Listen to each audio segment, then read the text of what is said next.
Soy Roberto Pombo y estas son mis preguntas. Un programa de Prisa Media hecho posible por CAFAM, inspirando sonrisas. Buenaventura es el principal puerto de Colombia hacia el Pacífico. Por allí llegan la mayoría de importaciones al país. Sin embargo, decir que allí se vive una crisis de seguridad económica y social es un comentario que podría decirse en cualquier momento de su historia. ¿Por qué, a pesar de tanta riqueza que produce para el país, es un territorio con tanta pobreza? ¿Qué se necesita para que esta ciudad salga de la miseria? Para este capítulo hablamos con la directora de ProPacífico, María Isabel Ulloa, con el investigador en temas de seguridad y defensa, Alberto Sánchez Galeano, con la presidenta ejecutiva de la Cámara de Comercio de Buenaventura, Milady Garcés. También hablamos con el padre John Reina y con Leona Rentería, líderes sociales de esta región. Soy Roberto Pombo. Bienvenidos a mis preguntas. ¿Qué cantidad de puentes seguidos? No me estoy quejando, deberíamos tener más de los 18 vigentes. Me gustan los lunes festivos. El domingo leo mucha prensa, pero el festivo, debo aceptarlo, me gasto la mañana viendo redes sociales. La mañana que empiezo este libreto estaba viendo tutoriales de baile de TikTok. Empecé viendo cosas gringas, coreografías sofisticadas, batallas de breakdance que hacen el paso del robot, pero a la N potencia. Migré a salsa, me metí a reggaetón y huí. Termino en numeral afrodance y numeral salsa choque e inmediatamente llegué al Pacífico. Es hipnótico. Veo bailes que me mueven enérgicamente por dentro, solo por dentro. En mi cabeza estoy bailando como ellos, pero la escena real me tiene a mí echado en un sillón con sutiles movimientos para no despertar a mi esposa. Y pensé, si tuviera la oportunidad de pedir un solo deseo en mi vida, uno solo, sería bailar como bailan en el Pacífico. Sigo en mi jornada de baile y el algoritmo se encarga de darme más videos de la región. Y llego a Buenaventura. Me corta la buena vibra en la que andaba. Me aparece este video. SOS Buenaventura. Dios mío, Padre Celestial, ¿el Señor alcanzó a salir? Como pueden ver, aquí el río se está saliendo a la carretera. Parte de la cortina de todo el Creo. A la hora se salió el río en Cisneros. Tráfico parado en el momento. Lo veo varias veces. Una mujer graba la caída de una casa al lado del río. Me deja en shock la pregunta tenebrosa que hace. ¿El Señor alcanzó a salir? Quedo de una pieza y pienso primero, ¿hasta cuándo tendremos a Buenaventura en el abandono? Y pienso en Buenaventura porque vi el video, pero también porque a mi juicio es la contradicción más grande, la paradoja más aberrante, la ciudad más difícil de explicar que tenemos. Ser muy ricos, tener un puerto descomunal, mover billones de pesos y ser al mismo tiempo uno de los municipios con más pobreza y desigualdad de Colombia. Pero me da pena indignarme con lo obvio y replanteo la pregunta. ¿Cómo puede Buenaventura dejar de ser esa paradoja?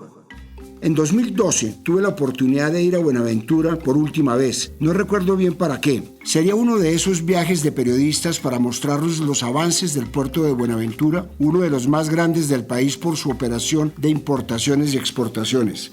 El adjetivo que se me vino a la mente al ver todo este panorama fue monumental. Me sentí pequeño y costó entender cómo funciona algo tan grande, tan complejo. Es que son miles y miles de toneladas que llegan y que salen. Si mal no recuerdo, hablaban ese año de un tráfico portuario de 15 millones de toneladas. Lo que pasa hoy en este complejo portuario del Pacífico colombiano sigue siendo gigante y no ha parado de crecer.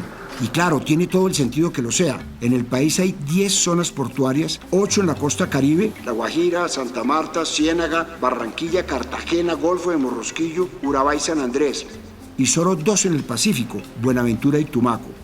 Esta es una salida y entrada privilegiada que se ubica casi en el centro del Océano Pacífico y por donde sale y entra toda la carga hacia y desde Asia. Es nuestra puerta directa al oriente. Quizá las descripciones no basten, así que busco unas cifras que pueden ayudar a dimensionar de lo que estamos hablando.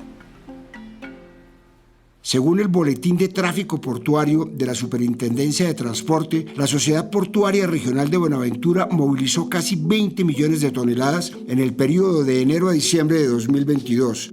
En materia de importaciones, fue el puerto por el que ingresó más mercancía, 33,5% del total que ingresó a todos los puertos marítimos del país. El cuarto que más participación tuvo en las zonas portuarias del país, Y según el Sistema de Información Marítima SISMAR, de enero de 2020 hasta mayo de 2021, el puerto generó 5.000 empleos directos y 10.000 indirectos. Una barbaridad, o muy poco según quien lo cuente.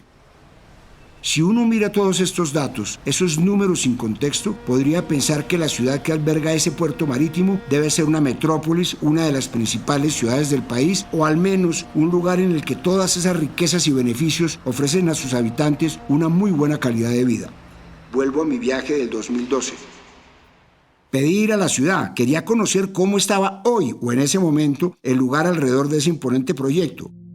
Siempre fue evidente su pobreza, pero sinceramente no imaginé semejante atraso. La burbuja muy rápidamente estalló. Del puerto hacia afuera es otra ciudad, otro lugar que parece estar a kilómetros de distancia. Lo monumental, lo gigantesco que vi adentro, se redujo luego de salir. La pobreza está a solo metros del puerto. No hay transición, calles que parecen trochas, pobreza palpable, casas en madera y techos de zinc que resisten lo más que pueden la sal del mar.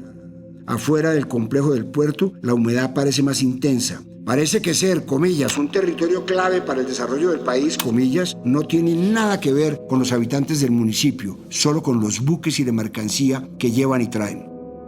La línea que divide a la opulencia económica del puerto con la pobreza y la desida de Colombia con Buenaventura es nítida. Yo sé que en Colombia estamos acostumbrados a ver paisajes de este tipo, de diferencias abismales en pocos kilómetros, como en el Cerrejón, pero nunca deberíamos acostumbrarnos. Si de puertas para adentro del puerto se puede ver el lujo de la tecnología que requiere esta logística, hacia afuera los palafitos luchan por sostener las casas en las que se hacinan miles de familias.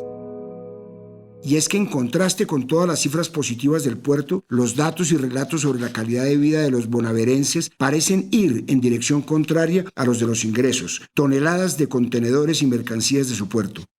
Quiero comenzar con un dato bastante elocuente. Según el informe Buenaventura ¿Cómo vamos?, que recopila información de 2022, el 62% de los habitantes del sector rural piensa que Buenaventura va por mal camino y el 70% del casco urbano piensa igual. El 58% de la población rural no accede a 3 comidas diarias, mientras que en la población urbana llega a 66%. El 64% de los bonaverenses en el sector rural se siente insatisfecho con el servicio de salud que recibe y en el sector urbano la cifra de inconformidad es de 56%.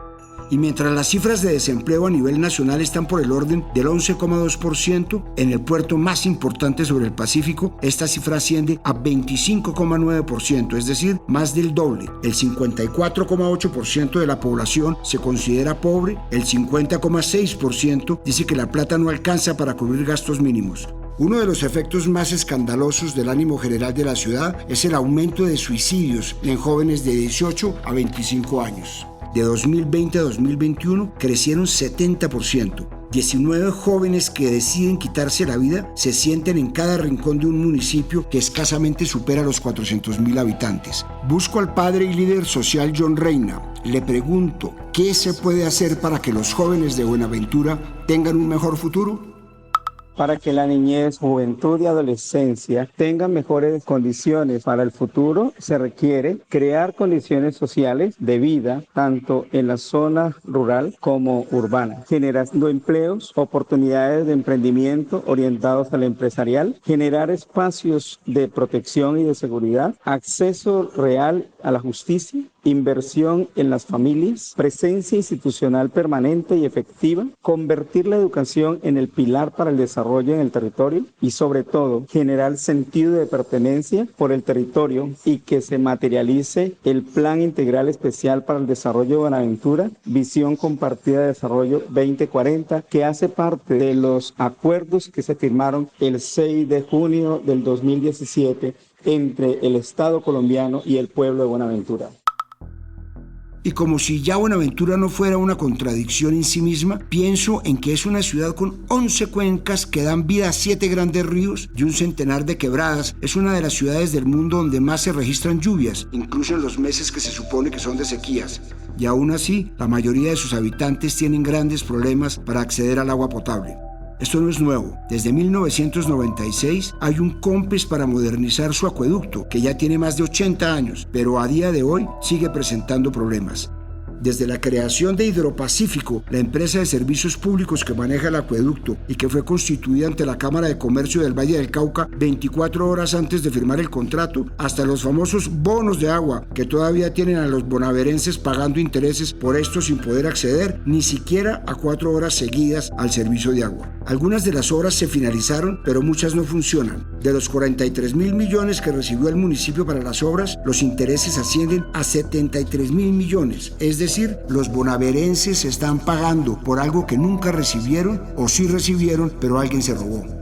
Pero definitivamente lo que me costó más trabajo de asumir fue la existencia de las casas de pique. Hasta ese momento sabía de esa violencia, pero siempre quise pensar que era un mito. Fue tan normal como, comillas, allá hay una fábrica de arepas, allá está una tienda de ropa y allá hay una casa de pique, cierro comillas. El nombre de estos lugares ya es suficientemente macabro y describe muy bien lo que pasa allí. En palabras del informe 57 de la Comisión de la Verdad sobre la Violencia Urbana, en Buenaventura, abro comillas, la desaparición forzada no podía entenderse en Buenaventura sin su conexión con el fenómeno de las casas de pique, los cementerios clandestinos y las acuafosas. Numerosos testimonios describen que en estas viviendas eran desmembradas y torturadas las personas para luego tirar sus partes en bolsas en los esteros y quebradas que desembocan en el mar. Cierro comillas. Ese viaje de hace más de 10 años me dejó una marca para el resto de mi vida. Desde entonces, las casas de pique no han desaparecido. Hablo con Alberto Sánchez, investigador en temas de seguridad y defensa. Quiero saber si hay factores que hagan que existan tipos de violencia más crueles en lugares como Buenaventura. Si bien la situación de inseguridad y criminalidad de Buenaventura es similar a la de otros centros urbanos del suroccidente, como puede ser el caso de Cali, hay 3 factores que hacen que sea un poco más difícil de resolver. Lo primero, la vocación exclusivamente portuaria de Buenaventura facilita la relación entre dinámicas de crimen organizado como el narcotráfico y fenómenos como la corrupción, que hace que sea mucho más difícil de romper la circulación de bienes ilegales y el flujo de dinero y bienes ilícitos. La segunda tiene que ver con la confluencia entre un conflicto que se pelea, por así decirlo, en la zona rural y unas tensiones de carácter urbano que, si bien no replican ese conflicto rural dentro de la ciudad, sí ponen unos niveles de violencia extremadamente altos comparado con casi cualquier ciudad del país. Y el tercero es una violencia ya más de carácter territorial, comunitario, barrial, que no se resuelve en parte porque está alimentada por esta violencia armada más de corte criminal y también porque los problemas de administración pública ya municipal, como casas de justicia, resolución de conflictos, intervención en esta clase de tensiones, no se da del todo. Los problemas de consolidación urbana que tiene Buenaventura, los problemas de recaudación de impuestos dificultan la implementación de esta clase de acciones y hacen que estos 3 factores se conviertan en un círculo vicioso que no se termina de romper del todo, que lamentablemente pone una violencia extremadamente alta en comparación con prácticamente cualquier ciudad del país. En el informe Buenaventura, un puerto sin comunidad del Centro Nacional de Memoria Histórica, se recoge este dato que puede darnos luces sobre este panorama. Abro comillas. En el periodo comprendido entre 2005 y 2013, posterior al acuerdo de desmovilización establecido por el bloque Calima y el Gobierno Nacional en diciembre de 2004, la espiral de la disputa armada que se desarrolla en el territorio escaló, aumentando el número de grupos armados ilegales en disputa, la mutación y ambigüedad de sus identidades y la degradación en la ejecución de los repertorios de violencia. Cierro comillas. La primera semana de diciembre del año pasado, en Buenaventura se respiraba un aire esperanzador porque se cumplían 85 días sin homicidios. Esto era noticia en todos los medios, los titulares eran alentadores, se celebraba con bombos y platillos, parecía que la racha de asesinatos era cosa del pasado. A esta tierra azotada le venía bien una bocanada de optimismo. Parecía que las cosas podían cambiar, que iban a cambiar. No hubo día 86 sin sangre derramada. La tregua pactada por los xotas y los espartanos se rompió el 12 de diciembre y en un sector conocido como Punta del Este, las 2 bandas iniciaron un enfrentamiento que dejó un muerto y varios heridos.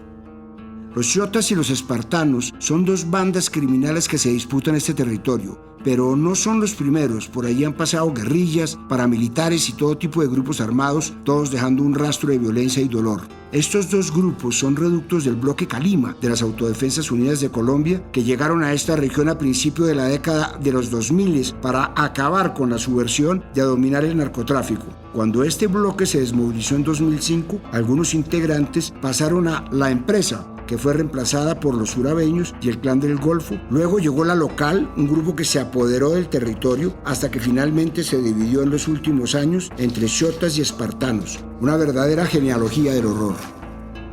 Esta larga tregua se había dado en el marco de un laboratorio de paz del gobierno del presidente Petro con las bandas criminales, en su búsqueda de la paz total. Todo comenzó cuando dos miembros de estos grupos se reunieron en un programa de televisión local conocido como TV Yo, junto con el periodista José Luis Muñoz, para pactar un cese al fuego. El día de hoy estarán con nosotros dos representantes de cada grupo, de los chotas y de los espartanos.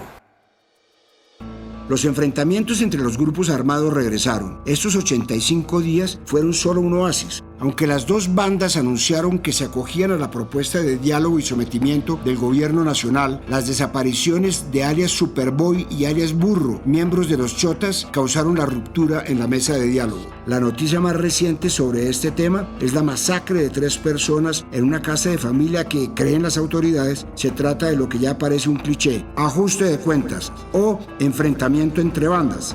Esta masacre fue la número 46 en Colombia en lo que va corrido del año.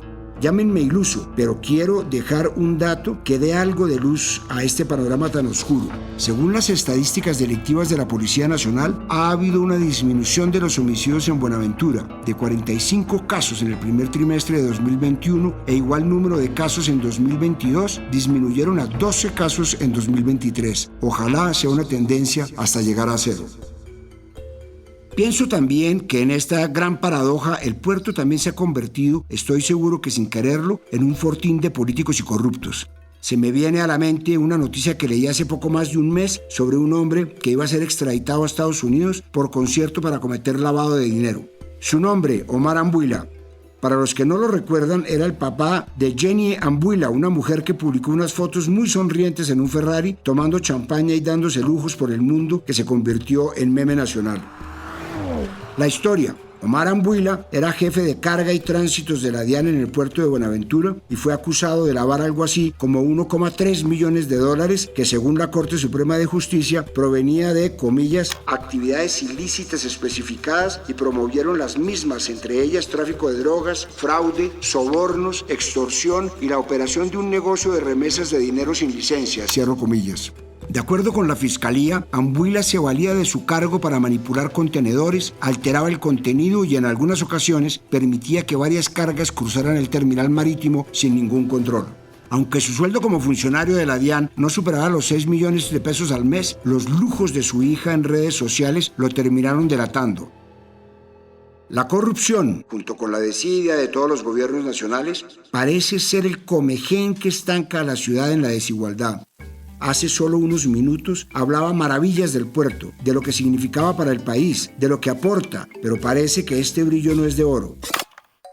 La ciudad le pidió de nuevo al gobierno nacional que la admitiera en la ley de quiebras. La alcaldía de Buenaventura debe por sentencias judiciales más de 92.000 millones de pesos y como esas demandas no se han pagado, se convierten en embargos. Según una investigación del diario El Espectador, casi todos esos embargos provienen del mismo despacho judicial y terminan por dejar a la administración municipal sin dinero y los sueldos de maestros, médicos especialistas y bomberos del municipio no pudieron ser pagados. Esto, sumado a las deudas por los ya mencionados bonos de agua, que se lleva algo así como el 80% de los recursos que la nación le gira al municipio para que se destine a agua y saneamiento básico. Y la cereza en el pastel es que Invías dejó de pagar desde 2019 el impuesto predial del terreno en el que funciona la Sociedad Portuaria de Buenaventura, lo que significa que el municipio dejó de recibir el 49% de lo que recaudaba por el concepto de predial. Todo esto llevó al municipio a la quiebra.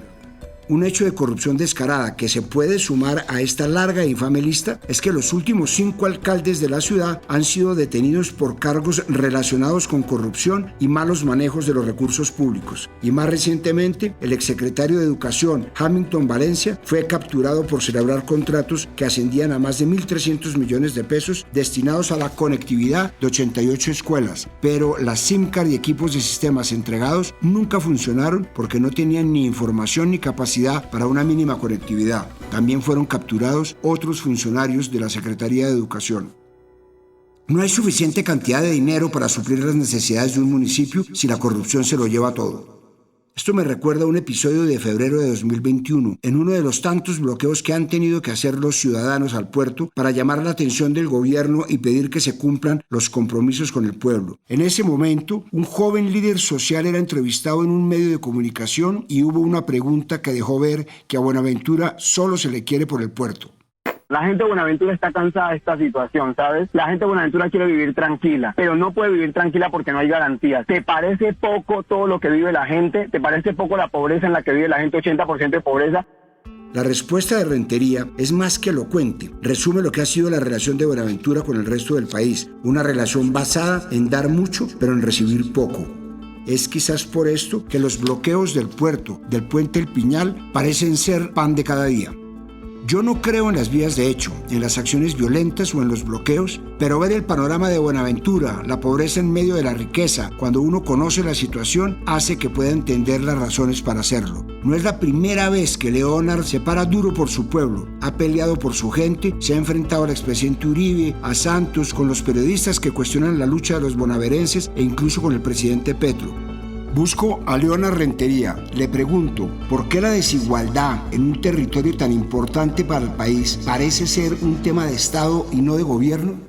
El tema de la desigualdad tiene dos actores competentes directos, el Estado y evidentemente los gobiernos. Cuando hablamos de Estado, pues la referencia es que el Estado somos todos. Por ende, todos deberíamos contribuir a que se pueda vencer el tema de la desigualdad, pero el gran garante de hacer frente al sistema desigual terminan siendo los gobiernos porque tienen esa responsabilidad de establecer a través de sus políticas todas las estrategias y los planes que contribuyan a romper las brechas de desigualdad en el aspecto territorial. Si bien todos como sociedad, como Estado, debemos ser garantes de la igualdad, pues no todos tenemos la estructura en el poder político para establecer criterios y planes concretos que permitan que se contrarreste la desigualdad en los territorios. Por lo tanto, es una responsabilidad del gobierno que evidentemente representa al Estado y que tiene las facultades legales para poder definir todas aquellas políticas que logren confrontar el sistema desigual.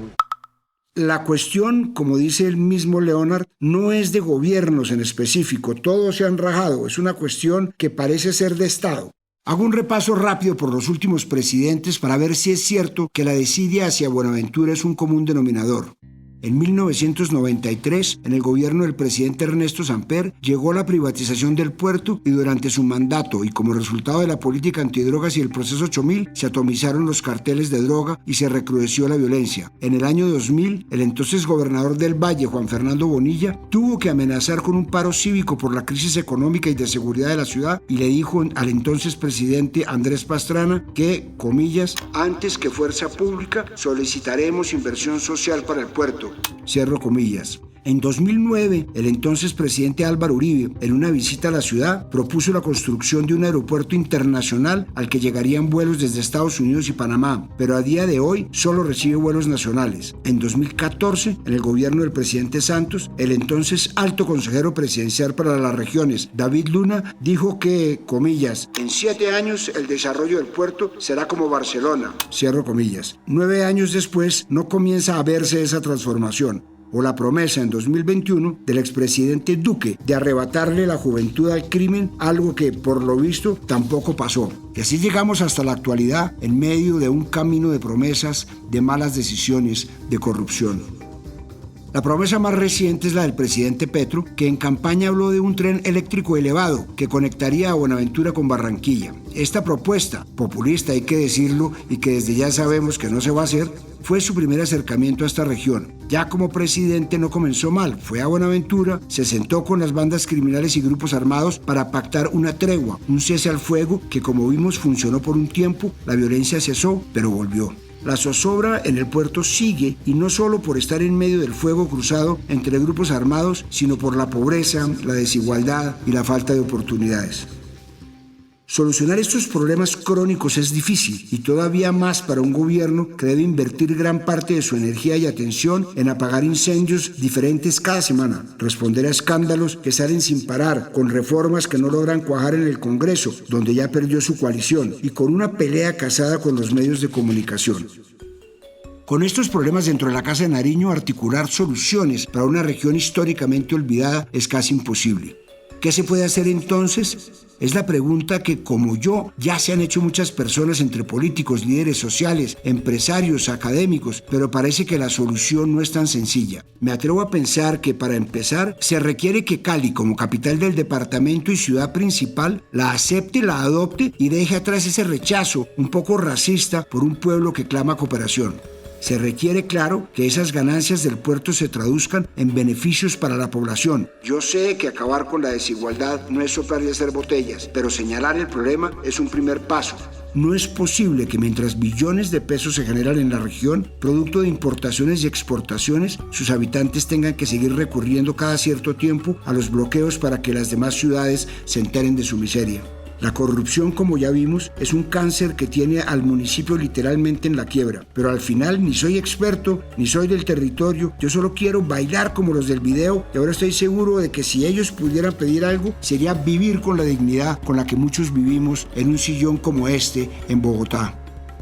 Soy Roberto Pombo y este fue el capítulo número 42 de Mis Preguntas. Los espero en un nuevo capítulo. Los dejo con comentarios de la presidenta ejecutiva de la Cámara de Comercio de Buenaventura, Milady Garcés, y de la directora de Propacífico, María Isabel Ulloa. ¿Cómo se supera la paradoja de Buenaventura?